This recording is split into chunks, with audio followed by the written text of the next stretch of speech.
Nadreen, Imran Khan साहब से मुलाकात उनकी बहन की हुई है। लगभग 1 महीने तक इमरान खान साहब को आइसोलेशन में रखा गया। उनकी किसी से मुलाकात नहीं होने दी गई और वजह आसिम मुनीर साहब का वो मामला जो अटका हुआ था उनके नोटिफिकेशन का, कि उनके मामला सारे ठीक हो जाएं, यानी 27वीं आईनी तरमीम इस बीच में हो गई। इमरान खान साहब से किसी को नहीं मिलवाया गया। अभी तो इमरान खान साहब को ये नहीं पता कि 27वीं आईनी तरमीम ने पाकिस्तानियों के साथ किया क्या है। ये मुख्तसर मुलाकात हुई है 20 मिनट की, और 20 मिनट की मुलाकात में जितनी चीज़ें हो सकती थी बस वही इमरान खान साहब को बताई गई और उन्होंने फटाफट पैगामात बाहर भिजवाए हैं, कुछ अपनी पार्टी के बारे में, कुछ अवाम के बारे में और कुछ सूरत हाल के बारे में। जो इमरान खान साहब ने चीज़ें बताई वो मैं आपके साथ शेयर कर देता हूँ, और जो उज़्मा खान वहाँ पर देख कर आई वो भी मैं आपके साथ शेयर कर देता हूँ। एक तो 4 हफ्ते तक इमरान खान साहब को लगभग किसी को मिलने नहीं दिया गया, यानी उन्हें आइसोलेशन में रखा गया। और ना सिर्फ इमरान खान साहब को, जब उनकी अहलिया बुशरा बीबी, उनकी भी मुलाकातें बंद की गई हैं। उनके जो फैमिली मेंबर हैं उन्हें भी नहीं मिलने दिया जा रहा, उनकी बच्चियों को अपनी वालदा से मिलने नहीं दिया जा रहा। तो ये सूरत हाल तो इमरान खान साहब फेस कर रहे हैं।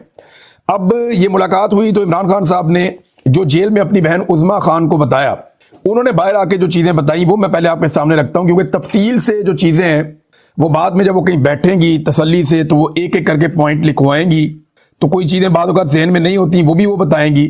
तो फिर उसके बाद इमरान खान साहब का एक स्टेटमेंट जारी किया जाएगा उनके अपने सोशल मीडिया से, एक्स अकाउंट से। लेकिन अब तक हमारे पास जो इन्फॉर्मेशन है जो उन्होंने बाहर आकर बताया वो मैं आपको बताया दूं। एक उन्होंने कहा जी कि 4 हफ्ते से इमरान खान साहब बता रहे हैं कि उन्हें किसी को मिलने नहीं दिया गया। एक तो इमरान खान साहब की सेहत वो कह रही है ठीक है, सेहत खराब नहीं है, इमरान खान साहब डटे हुए हैं। ये ऑब्जर्वेशन है कि इमरान खान साहब डट कर खड़े हुए हैं, उनकी सेहत ठीक है, लेकिन वो ज़हनी तौर पर बहुत डिस्टर्ब थे और बहुत गुस्से में थे। ये पहली मरतबा इमरान खान साहब की किसी बहन ने बाहर आकर इस तरह बात की है कि इमरान खान साहब बहुत गुस्से में, और इमरान खान साहब ने कहा कि हमें मेंटल टॉर्चर किया जा रहा है। फिर इमरान खान ने यह बताया कि मेंटल टॉर्चर जो है वो फिजिकल टॉर्चर से भी बुरा है। अब ये मैं आपको बताऊं कि वाकई में ये बात ठीक है। वो मुझे अच्छी तरह याद है कि मैं एक दौर ऐसा भी था जब मैं ISI की हिरासत में था, तो मैं ये कहता था कि वो मारने ही आ जाओ यार, कोई आ तो जाओ, यानी बंदे की शक्ल ही नहीं देखी हुई, नीचे से रोटी आ रही है, कोई बंदा बात ही नहीं कर रहा आपसे, तो फिर आपको बहुत बुरा लगता है। ये इस टॉर्चर को वही समझ सकता है जो इस टॉर्चर से गुजरा हो, क्योंकि मैं इस टॉर्चर से गुजरा हूं बड़े लंबे अरसे के लिए। तो मुझे आइडिया है कि जब आपको आइसोलेट कर दिया जाता है, आपके साथ कोई बात नहीं करता, आपसे कोई मुलाकात नहीं करता, या आप अपने लोगों के बारे में नहीं जानते या वो आपके बारे में नहीं जानते, तो बड़ी कोफ्त होती है, बहुत खौफनाक किस्म की इंसान की मेंटल कंडीशन हो जाती है। तो इमरान खान साहब जैसे मजबूत आसाब के आदमी को मेंटल टॉर्चर किया जा रहा है और ये फिजिकल टॉर्चर से बुरा है, ये इमरान खान साहब ने कहा। अच्छा, अब इमरान खान साहब ने जो बात आसिम मुनीर साहब के बारे में कही और इस सारे टॉर्चर के बारे में कही, एक तो जब उन्हें बताया गया कि नौरीन जो इमरान खान साहब की बहन है उनको जब मारा गया, ये जब इमरान खान साहब को पता चला तो वो बहुत डिस्टर्ब हो गए। लेकिन कोई भी भाई होगा जब उसे पता चलेगा कि उसकी बहन को, वो उसे मिलने के लिए आई और बाहर वो सड़क पे मौजूद थी और उसको वहां पे पकड़ के घसीटा गया, उसके ऊपर वहां पे टॉर्चर किया गया, जब वो ऐसी सूरत हाल पता चलेगी किसी भी भाई को तो वो डिस्टर्ब हो जाएगा। तो इमरान खान साहब डिस्टर्ब हो गए। अब उज़्मा खान साहिबा ने ये कहा कि मैं जरा अच्छे अल्फाज में बताती हूँ, क्योंकि मैं भी जानता हूँ, आप सारे भी जानते हैं कि इमरान खान साहब ने किस किस्म के अल्फाज इस्तेमाल किए होंगे जेल के अंदर बैठकर। लेकिन उन्होंने कहा जी मैं जरा अच्छे अल्फाज में बता देती हूँ वो बात जो इमरान खान साहब ने कही है। उन्होंने कहा जी ये जो भी हो रहा है ये आसिम मुनीर करवा रहा है, ये ज़हनी मरीज है और इस घटिया लेवल तक आसिम मुनीर ही उतर सकता है, ये इमरान खान साहब ने कहा। फिर उन्होंने कहा देखें ना, आप नौरीन खानम की आप उम्र देखें कि वो एक उम्र रसीदा खातून है और बड़ी जेंटल सी खातून है, वो तो किसी को कुछ कहती भी नहीं है और ज्यादा एग्रेसिव भी नहीं है, कोई ऐसी बात भी नहीं करती। तो फिर क्यों उनके ऊपर इस किस्म का टॉर्चर किया गया? इमरान खान साहब को इस बात पे बहुत गुस्सा था। ना सिर्फ ये बल्कि इमरान खान साहब ने इस मौके पर यास्मीन राशिद साहिबा का जिक्र किया कि देखें खातून होने के बावजूद उनके साथ ये रिजीम क्या कर रहा है। बुशरा बीबी को भी अपने बच्चों से नहीं मिलने दिया जा रहा और ये सारा कुछ आसिम मुनीर की हदायत पर हो रहा है। ये सारा कुछ बताते हुए इमरान खान साहब बहुत गुस्से में थे। उन्होंने बताया मेरे साथ भी जो कुछ हो रहा है या मुझे जो एक मेंटल टॉर्चर किया जा रहा है ये आसिम मुनीर की हदायत में किया जा रहा है और इसके पीछे वही है। फिर अपनी पार्टी के लिए इमरान खान साहब ने कुछ हदायत दी हैं। एक तो इमरान खान साहब ने कहा कि जो इलेक्शन बार्स के हो रहे हैं इसमें हामिद खान और सलमान अकरम राजा ये दोनों मिलकर फैसला करेंगे। सलमान अकरम राजा साहब का मतलब ये है कि फिर वो जो इंतजार हुसैन पंजूथा या बाकी सारी पार्टी की जो लॉयर्स का पूरा एक सेटअप है वो और हामिद खान साहब ये मिलकर फैसला करेंगे और ये उम्मीदवार मुंतखब करेंगे। जिस उम्मीदवार को हामिद खान साहब और सलमान अकरम राजा साहब फाइनल कर लेंगे, पीटीआई उन्हीं उम्मीदवारों को सपोर्ट करेगी और जो यही कहेंगे वो हतमी फैसला होगा और इनके ही चुने हुए उम्मीदवारों को पाकिस्तान तहरीक इंसाफ की सपोर्ट मिलेगी और पाकिस्तान तहरीक इंसाफ उन्हीं के लिए वोट मांगेगी। फिर इमरान खान साहब ने कहा कि अल्लामा राजा नासिर अब्बास और महमूद अचकजई, इन दोनों की मैं बहुत रिस्पेक्ट करता हूं, मेरे दिल में इनके लिए बहुत इज्जत है। और इमरान खान साहब ने हैरत का इजहार किया, परेशानी का भी, कि अभी तक इन्हें क्यों नहीं अपोजिशन लीडर बनाया गया। फिर इमरान खान साहब ने अपनी पार्टी के लिए हिदायत जारी की कि आप इस बात को यकीनी बनाएं, एहतजाज करें, जोर लगाएं कि कुछ भी हो इनका नोटिफिकेशन जारी करवाएं। मुझे हैरत है कि अभी तक नोटिफिकेशन क्यों जारी नहीं हुआ अचकजई को कौमी असम्बली का, जबकि अल्लामा राजा नासिर अब्बास साहब को सेनेट का अपोजिशन लीडर बनाया जाए। साथ ही उन्होंने कहा जी तहरीक की जिम्मेदारी अचकजई साहब की है। उसकी वजह यह है कि पाकिस्तान तहरीक इंसाफ जैसे ही कोई एक्टिविटी करती है तो पूरा निजाम हाथ धोकर उनके पीछे पड़ जाता है, लिहाजा इस मामले में अचकजई साहब जो हैं उनको रिस्पॉन्सिबिलिटी दी गई है, वो तहरीक के हवाले से मामला आगे बढ़ाएंगे। एक और इमरान खान साहब ने जो बड़ा फैसला किया वो ये किया कि शाहिद खटक को एक बड़ी जिम्मेदारी दे दी है इमरान खान साहब ने, और शाहिद खटक को पार्लिमानी लीडर मुकर्रर किया है पाकिस्तान तहरीक इंसाफ की जानिब से अपोजिशन का कौमी असम्बली में। तो शाहिद खटक एक बड़ा जिम्मेदार आदमी है और शाहिद खटक ने बड़ी जबरदस्त अपोजिशन की है हर जगह पे, इमरान खान साहब के साथ बड़ी वफादारी निभाई भी है। मैंने जिन लोगों को देखा कि जिन्होंने बड़ा जोर लगाया आईनी तरमीम को रोकने के लिए, बल्कि एमएनएस को ले जाके अपने घरों में रखा, उनका बड़ा ख्याल रखा, उनकी फैमिलीज का ख्याल रखा और हत्तुल इम्कान कोशिश की आखिरी वक्त तक कि 26वीं आईनी तरमीम को रोका जा सके। 27वीं के लिए तो इन्होंने फिर अपने वोट पूरे कर लिए ना। तो उसमें जिस आदमी ने उस दौर में सबसे ज्यादा जोर लगाया उन चंद लोगों में एक नाम शाहिद खटक का भी है। तो शाहिद खटक ने ये वो शख्सियत है जो हर दफा अडयाला जेल के बाहर भी पहुंचता रहा, इमरान खान साहब की बहनों के साथ भी खड़ा रहा, इसके बाद टॉर्चर भी हुआ एमएनए होने के बावजूद, धक्कम पेल हुई बार बार, लेकिन ये इमरान खान की बहनों के साथ डट कर खड़ा रहा। तो ये शाहिद खटक जो है उनको बना दिया गया इमरान खान साहब की जानिब से पार्लिमानी लीडर पाकिस्तान तहरीक इंसाफ का। ये नौजवानों के ऊपर इमरान खान साहब का बढ़ता हुआ एतमाद है और वो नौजवानों को फ्रंट फुट के ऊपर लेकर आ रहे हैं। सुहेल अफरीदी को लाए, सुहेल अफरीदी की पूरी टीम आई, नौजवान बहुत बड़े पैमाने पर आगे आए। अब शाहिद खटक को लाकर एक और मैसेज जो है वो इमरान खान साहब ने कन्वे किया। तो सुहेल अफरीदी के बारे में भी इमरान खान साहब ने पैगाम दिया, ये बड़ा इंपॉर्टेंट है। इमरान खान साहब ने कहा जी मैं सुहेल अफरीदी को अप्रिशिएट करता हूं, मैं उससे खुश हूं।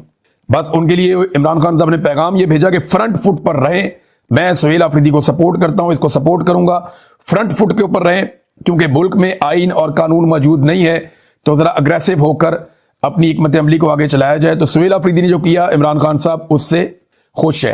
और साथ में इमरान खान साहब बार बार ये कहते रहे कि कैद तन्हाई बहुत बुरी है, बहुत बुरी चीज है। अच्छा, इमरान खान साहब गुस्से में थे, ये उनकी बहन ने बार बार बात दोहराई, वो डिस्टर्ब भी थे, ये भी बात बार बार दोहराई। उसके बाद जो बाहर लोग मौजूद थे ना वो भी गुस्से में आ गए, इन्होंने जाके स्वाबी इंटरचेंज के ऊपर आग लगा के रास्ता बंद कर दिया और बाहर बहुत नारेबाजी भी हुई। यानी अडयाला जेल में अगर आप ये देखें कि उज़मा खानम की मुलाकात ऐसे ही होगी तो ये ऐसे ही नहीं हुई। ये पाकिस्तान तहरीक इंसाफ के एमएनए, एमपीए, सेनेटर्स बड़ी तादाद में ये पहुंचे अडयाला जेल के बाहर। पंजाब से और खैबर पख्तूनख्वा में बड़ी तादाद में कारकुन अडयाला जेल के बाहर रुकावटें अबूर करते हुए पहुंचे और वहां बहुत बड़ी तादाद में लोग थे, बड़ी नारेबाजी हुई। तो ऐसी जगह के ऊपर कंट्रोल करते हुए खुदा न खास्ता कोई हादसा हो सकता है, लिहाजा हुकूमत को भी इस बात का एहसास हो गया कि नहीं अब मुलाकात हमें करवानी पड़ेगी। ये घी सीधी उंगली से नहीं निकला, पाकिस्तान तहरीक इंसाफ को उंगली टेढ़ी करनी पड़ी है। इसे कहते हैं इत्तफाक में बरकत, इसे कहते हैं मुजामत।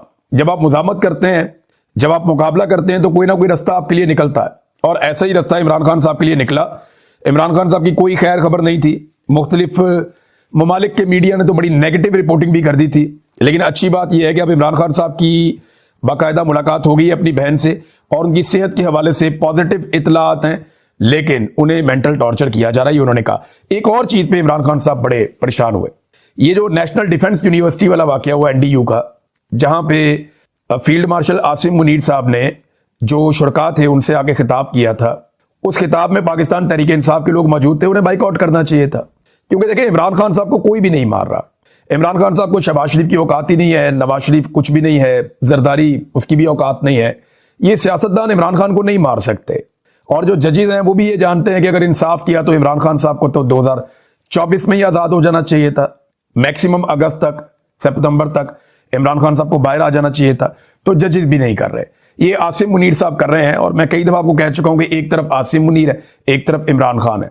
तो आसिम मुनीर को सुनने के लिए जो पाकिस्तान तहरीक इंसाफ के अराकीन गए थे। इस पे इमरान खान साहब काफी नाराज हुए।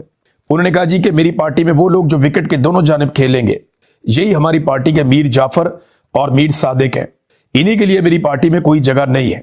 बड़ा कैटेगोरिकली इमरान खान साहब ने बड़ा सख्त स्टांस लिया उन लोगों के बारे में जो लोग एनडीयू में जाके मिले आसिम मुनीर साहब से। फिर इमरान खान साहब ने अफगान पॉलिसी के ऊपर तहफुजात का इजहार किया कि धमकी भी दी जाती है, ड्रोन भी वहां पे हो रहे हैं और पाकिस्तान को अफगानिस्तान के साथ अकलमंदी के साथ चलना चाहिए था। इन ताल्लुकात को जानबूझकर खराब किया गया है। कबायली इलाकों में जो ड्रोन हमले हो रहे हैं पाकिस्तान में, उनके ऊपर इमरान खान साहब ने बड़ा सख्त रद्द-ए-अमल दिया है। और ये जो बढ़ती हुई दहशतगर्दी है, इस पे इमरान खान साहब ने अफसोस का इजहार किया और वो ये कह रहे हैं, ये सारे खेल के पीछे भी इमरान खान साहब का कहना है कि आसिम मुनीर है, क्योंकि वो आलमी सतह पे खुद को एक फाइटर साबित करना चाहते हैं कि जनाब कोई दुनिया की मैं लड़ाई लड़ रहा हूं। लिहाजा इसलिए वो पाकिस्तान के कबायली इलाकों के और अफगानिस्तान के साथ पाकिस्तान के हालात लगातार खराब कर रहे हैं। इमरान खान साहब ने पब्लिक के लिए भी एक मैसेज दिया, लेकिन उससे पहले किसानों की सूरत हाल पर इमरान खान साहब ने एक स्टेटमेंट जारी किया। उस पर वो काफी परेशान है। डिटेल स्टेटमेंट बाद में आ जाएगा, मैं आपके सामने रखूंगा। लेकिन अवाम के बारे में इमरान खान साहब ने कहा कि जब तक आप गुलामी के माइंड सेट में रहेंगे, जब तक आप ज़हनी तौर पे गुलामी को तस्लीम करते रहेंगे, तब तक ये माफिया आपको गुलाम बनाकर रखेगा। अगर आपने आज गुलामी से इनकार ना किया और आज आप अपनी हकीकी आजादी के लिए खड़े ना हुए, तो आपकी नस्लें भी इस माफिया की नस्लों की गुलामी करेंगी। बड़ी सख्त बात है इमरान खान साहब ने की है। और एक और बात उन्होंने की जी, हम आइन और कानून हम पर नाफिज नहीं हो रहा, यानी हमें कोई भी रिलीफ आइन और कानून के मुताबिक नहीं मिल रहा। तो जब आइन और कानून हमारे लिए नहीं है, तो फिर हम भी आइन और कानून से आजाद हो जाएंगे। यानी अगर आप आइन में और कानून में नहीं मानते, तो फिर वो कौन सा आइन और कानून है जिसके तहत आप हमें बाउंड करते हैं। ये भी इमरान खान साहब ने एक स्टेटमेंट दिया। बहरहाल सुहेल अफरीदी के लिए अब जो एक इमरान खान साहब की जानिब से हुक्म है कि फ्रंट फुट पे जाओ। अच्छा, कुछ चीजें ऐसी हैं जो पार्टी को बताई जाएंगी मेरी इत्तला के मुताबिक, और वो पार्टी को जब अहकाम दिए जाएंगे तो आने वाले दिनों में पार्टी अपनी डायरेक्शन उन चीजों के मुताबिक तय करेगी। और अब उम्मीद की जा सकती है कि शायद जुमेरात को या अगली जुमेरात को सुहेल अफरीदी साहब की भी इमरान खान साहब से मुलाकात करवा दी जाए। बहरहाल ये एक मुलाकात हो गई है। इमरान खान साहब डटे हुए हैं और इमरान खान साहब डट कर खड़े हैं, वो पीछे हटने के लिए या झुकने के लिए तैयार नहीं है। इमरान खान साहब ने कहा था कि मुझे डरा हुआ देखना इनकी हसरत रह जाएगी। तो इमरान खान साहब आज भी डरा हुआ नहीं दिखा, वो गुस्से में था और जेल के अंदर से भी धाड़ रहा था। पाकिस्तान के स्याह और सफेद का मालिक बनने वाले आसिम मुनीर को उन्होंने जेल के अंदर से बैठकर इमरान खान साहब ने चैलेंज किया। लेकिन नाज़रीन, बड़ी लंबी तकोदो के बाद इमरान खान साहब की बहनों की मुलाकात होती है अपने भाई के साथ, और इसमें हर उस कारकुन का हिस्सा है, हर उस शख्स का हिस्सा है जिसने सोशल मीडिया पे आवाज उठाई, जो पहुंचे अडयाला जेल के बाहर, वो लोग भी जिन लोगों ने हर फोरम के ऊपर इसके ऊपर बात की, इस जुल्म और ज्यादती को बेनकाब किया। तो जब इकट्ठे होकर इत्तेफाक के साथ आप कोई एक्टिविटी करते हैं तो उसका फायदा होता है। आज एक और बड़ी अच्छी खबर है हमारे पास, वो ये है कि कम से कम हमारे 3 साथियों में से आगा शेख सरवर साहब इस वक्त हिरासत में है, राय गुलाम अली साहब हिरासत में है, और सोराब बरकत साहब के हवाले से पॉजिटिव खबर यह है कि उन्हें जज साहब ने जुडिशल कर दिया। ये हुकूमत फिर से रिमांड मांगने चली गई थी NCCIA कि जनाब हमें रिमांड दे दें। किस चीज का रिमांड चाहिए जनाब आपको? वहां पे सोराब बरकत मुस्कुराता हुआ नजर आया, डटा हुआ नजर आया, बहादुर नजर आया, और FIA के लोग खसियानी बिल्ली खंबा नोचे, यानी उनके पल्ले कुछ नहीं था। साद रसूल साहब का बहुत शुक्रिया, बाकी जो वकला वहां पे मौजूद थे, मैंने अबू दर सलमान न्याजी साहब को भी देखा, तो तमाम लोगों का बहुत शुक्रिया। बड़ा अच्छा मुकदमा हैंडल किया साद रसूल साहब ने, बड़ा अच्छा केस लड़ा, बड़े अच्छे आर्गूमेंट किए। मैंने तकरीबन सारे आर्गूमेंट फोन करके दोस्तों से वहां सुने, और मुझे बड़ी खुशी है कि बड़े शानदार अंदाज में ये मुकदमा लड़ा गया। खुद भी बड़ा अच्छा मौक़िफ़ रखा मीडिया के सामने भी, और वहां पे मौजूद लोगों के सामने, जज के सामने भी, सोराब बरकत साहब ने। तो ये बड़ी पॉजिटिव खबर है कि उन्हें जुडिशल कर दिया गया। अब उम्मीद है कि एक आधे दिन में सोराब बरकत साहब की जमानत भी हो जाएगी, अगर रियासत किसी और भोंडेपन पर ना उतर आई तो। अल्लाह करे इन्हें होश आ जाए, क्योंकि पूरी दुनिया में इनका मजाक उड़ रहा है, पूरी दुनिया में इनकी जंग हंसाई हो रही है। तो अब जुडिशल हो गए हैं सोराब बरकत साहब, और मैं उम्मीद करता हूं कि बहुत जल्दी वो इस केस के अंदर से बाइज्जत बरी भी हो जाएंगे, लेकिन अभी फिलहाल पहले जमानत करवाई पड़ेगी। अच्छा नाज़रीन, ये एक नाम को आप भूल नहीं सकते, साहबजादा हामिद रजा। एक वक्त था जब इमरान खान साहब की बहनों के ऊपर बड़ा सख्त टाइम आ रहा था अडयाला जेल के बाहर, तो आज हामिद रजा साहब जेल में थे, तो उनको याद जरूर करना चाहिए, क्योंकि बहुत सारे लोग जेल में नहीं है, तो वो आज भी इमरान खान साहब की बहनों के साथ खड़े हैं। जो पहले भी खड़े थे आज भी खड़े हैं। बहुत सारे लोग जो पहले नहीं खड़े थे वो आज सारे पहुंचे हैं अडयाला जेल। तो एक प्रेशर बिल्ट हुआ है। लेकिन हामिद रजा साहब ये हमेशा इमरान खान साहब की बहनों के साथ जाते थे। साहबजादा हामिद रजा साहब ने भी वफादारी की एक मिसाल कायम की है।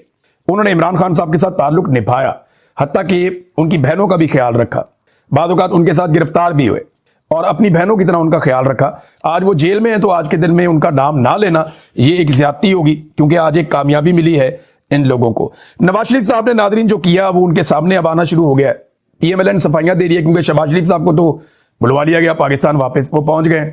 अब दोबारा से सर जोड़ के बैठे हैं, करना कैसे है, क्योंकि जिस किस्म की भोंडी आईनी तरमीम इन्होंने कर दी है, ना वो अमेरिका के पल्ले पड़ रही है ना इनके अपने पल्ले पड़ रही है कि अब करना क्या है, किसको कौन सा ओहदा देना और किस तरीके से देना है।